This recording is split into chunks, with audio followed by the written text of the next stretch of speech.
श्री स्वामी समर्थ. नमस्कार, मी कविताच किचनमध्ये तुम्हा सर्वांचे मनपूर्वक स्वागत. चला तर मंडळी, आज बनवूया शिमला मिरचीची भाजी. तर बघा, ही शिमला मिरची मी बारीक बारीक कापून घेतलेली आहे. एक मिरच्या कापून घेतलेल्या आहेत. 4 ते 5 छोट्या मिरच्या शिमला मिरचीच्या कापून घेतलेल्या आहेत. असे बारीक बारीक तुकडे करायचे. त्यासाठी कांदा घेतला आहे, 3 कांदे घेतले आहे, तो पण बारीक कापून घेतलेला आहे. ओल्या नारळाची चव आणि थोडी कोथिंबीर. तर लागणारं साहित्य: तेल घेतले 2 पळी, राई पाव टेबलस्पून, जिरं पाव टेबलस्पून घेतले, हिंग पाव टेबलस्पून, हळद पावडर पाव टेबलस्पून आणि 1 टेबलस्पून मिरची पावडर किंवा मसाला काही घेऊ शकता तुम्ही. तर चवीनुसार मीठ घेतलेलं आहे आणि हे बेसन घेतलेलं आहे.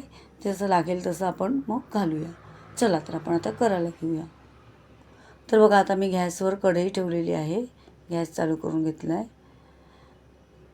कढई ठेवले. आता आपण तेल घालून देऊ. खूप छान लागते ही भाजी. खरंच तुम्हाला एवढी आवडेल ना, तुम्ही करून खाल्ली ना तर तुम्हाला एवढी आवडेल ती, मस्त डब्याला देण्यासाठी वगैरे. बघा, आता तेल तापलं का राई घातली, राई टाकली का जिरं, राई जिरं थोडं तडतडली, हिंग पावडर टाकूया. आता गॅसची फ्लेम स्लो करूया, नाही तर मग फोडणी सगळी जळून जाईल. आणि थोडे असे परतून देऊ. मस्त लागते ही भाजी, खमंग अशी भाजी होते ही. खूप छान, म्हणजे डब्यासाठी अशी पण नुसती तुम्ही चपाती भाकरीबरोबर पण मस्त खूप छान प्रकारे खाऊ शकते भाजी. म्हणजे खूप आवडीने खातील तुम्ही, इतकी छान लागते. तर बघा, हा कांदा घातला, त्याच्यात कांदा घालायचा. तो चांगलासा थोडा सवतळून घ्यायचा. कांदा थोडा सवतळून घेऊ. मस्त झटपट होणारी अशी चविष्ट खमंग अशी भाजी होते ही, मस्त शिमला मिरचीची. खूप छान. तर तुम्ही नक्की ट्राय करून बघा. डब्याला वगैरे असं चपाती भाकरीवर खायला पटकन पाहिजे असेल तर पटकन होणारी भाजी आहे. आता आपण ह्याच्यामध्ये हळद घालू. हळद आणि मिरची पावडर किंवा मसाला काही घालू शकता तुम्ही. आता तुमच्या तिखटाप्रमाणे तुम्ही घालू शकता. तर चांगला असा सगळा तो मसाला तेलावर परतून घ्यायचा. मसाला चांगला तेलावर परतून घ्यायचा. पाणी नाही घालायचं या भाजीला, अजिबात पाणी नाही घालायचं. वाफेवरच ही भाजी शिजवायची. म्हणजे बेसन घातल्यावर आता शिमला मिरची घालून घेऊ. बारीक बारीक कापली ना का ती मस्त छान शिजते. म्हणजे जास्ती पण शिजवायची नसते शिमला मिरची, पण तरी बारीक बारीक कापलेली चांगली छान लागते. आता चांगली शिमला मिरची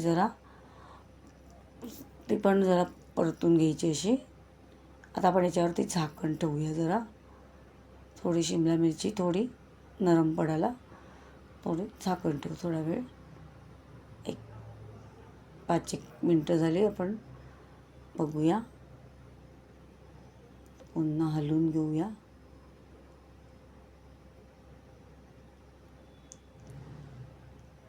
मस्त अशी सुकी भाजी छान मस्त अशी होते. आता आपण याच्यामध्ये बेसन घालून घेऊ. या स्टेजला आपण बेसन घालायचं. आता हे बेसन सुक्कंच घालायचं आहे आपल्याला. ते काही ओलं वगैरे करून नाही घालायचं. ते त्या कांद्याच्या वाफेवरच, म्हणजे ते कांद्यामध्येच ते बेसन शिजलं जातं आणि ते वाफेवरच शिजवायचे ते. हे बघा, असं बेसन घालून घ्यायचं. आता जेवढं जातं तसं त्याप्रमाणे बेसन घाला. एकदम पण जास्ती नाही घालायचं आणि एकदम कमी पण नाही घालायचं. अशा पद्धतीने बेसन घालायचं. खूप छान टेस्ट लागते भाजीला बेसन घातल्यामुळे. एकदम मस्त अशी खमंग अशी छान होते भाजी. आता हे बेसन घातले. आता आपण वाफेवर याला शिजत ठेवूया. आता मीठ घालून घेऊया चवीनुसार मीठ घालू. आणि आपण आता वाफेवरती झाकण ठेवून बेसन शिजत ठेवूया.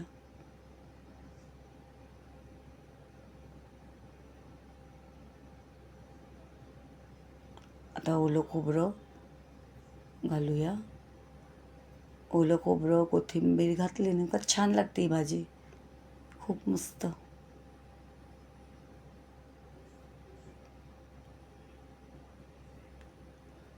मस्त अशी सुक्की भाजी अशी छान होते ती.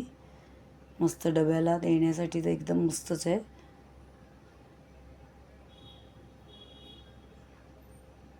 आता आपण याच्यावर झाकण ठेवून हे बेसन शिजत ठेवूया.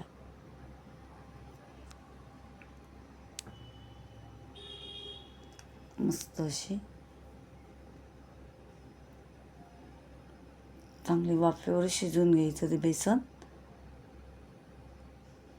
चमच्याने काढून घेऊ. हे झाऱ्याला लागले ते बेसन कांदा आणि त्याच्यावर झाकण ठेवून आता आपण बेसन शिजून घेऊ. म्हणजे वाफेवरच शिजून घ्यायचे.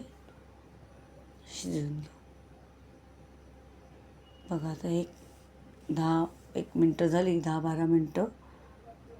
आता ही थोडीशी साखर टाकायची चवीनुसार, अगदी थोडीशी. मग त्याच्याने खूप छान टेस्ट लागते. थोडीशी साखर टाकायची, अगदी मस्त लागते भाजी, एकदम मस्त. थोडीशी टाकायची साखर. आता ही चांगली अशी परतून घेऊ आणि पुन्हा आपण वाफेवर अशी ठेवूया शिजत. जरा मध्ये मध्ये वाटलं का असं कालथा मारायचा आणि पुन्हा ठेवायचं वाफ शिजत बेसन. म्हणजे बेसन पण चांगलं शिजतं आणि करपत पण नाही. मध्ये मध्ये कालथा फिरवायचा. त्याच्यावर झाकण ठेवून शिजत ठेवू. गॅसची फ्लेम स्लोच ठेवायची. स्लो याच्यावरच आता हे शिजवून घ्यायचं आपल्याला वाफेवर. बघा आता झालेली आहे मस्त. अशी सुक्की झाली ना का झाली भाजी मस्त. बेसन चांगलं शिजले बघा. मस्त अशी खमंग अशी मस्त लागते भाजी, खूप छान लागते. तर बघा झालेली अशी सुक्की भाजी एकदम मस्त अशी. तर तुम्ही नक्की ट्राय करा. ही भाजी खरंच खूप छान लागते. शिमला मिरचीची झटपट होणारी खमंग अशी भाजी. बघा आता झालेली आहे. आता आपण काढून घेऊया. आता वरून ओल्या नारळाची चव टाकायची थोडीशी आणि थोडी कोथिंबीर. मस्त खूप छान. ओला नारळ आणि कोथिंबीर टाका म्हणजे अजून भाजीला छान टेस्ट येते. झालेली आता आपण काढून घेऊया. अशी मस्त सुक्की अशी भाजी बघा. मस्त तेल नाही गळणार का काय नाही डब्यामध्ये. आणि चवीला तर एक नंबरच लागते. चपाती भाकरीबरोबर मस्तच, खूप छान. तुम्ही नुसती अशीच खातीन भाजी. चपाती भाकरीची पण अशीच नुसती खायला पण इतकी छान चविष्ट लागते ना ती. खूप छान लागते. नुसती पण भाजी अशी खाऊ शकतो, अशी भाजी छान लागते. तर तुम्ही नक्की ट्राय करा. खूप छान शिमला मिरचीची झटपट होणारी चविष्ट खमंग भाजी. वरून खोबरं आणि कोथिंबीर. मस्त मस्त. तर तुम्ही नक्की करा. आता श्रावण महिना आहे, काय करायचं, भाज्या काय करायचं, तर तुम्ही ही भाजी नक्की ट्राय करा. झटपट होणारी भाजी नक्की ट्राय करा. खूप छान लागते.